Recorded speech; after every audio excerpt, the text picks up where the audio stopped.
Gabi ng August 17 sa Marikina, naganap ang umano'y panghahalay ng dalawang pulis na lalaki sa kabarong pulis na babae.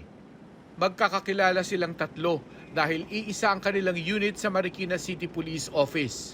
Allegedly, sinakay siya ng dalawang kasama niya sa unit sa Marikina and nagpark sila sa isang area at nangyari yung alleged na pagmulis siya sa kanya.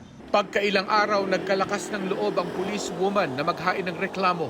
Mga sinabing sa kanya na sabi atin lang ito. Then after that yun, after several days, doon siguro na realize ng ating victim or complainant na she has to report. Inilipat na muna sa Eastern Police District ang patrol woman habang iniimbestigahan ang nangyari. Habang ang dalawang inirereklamong pulis na may ranggong patrolman at staff sergeant naman ay nasa preventive custody ng Marikina Police at dinisarmahan na.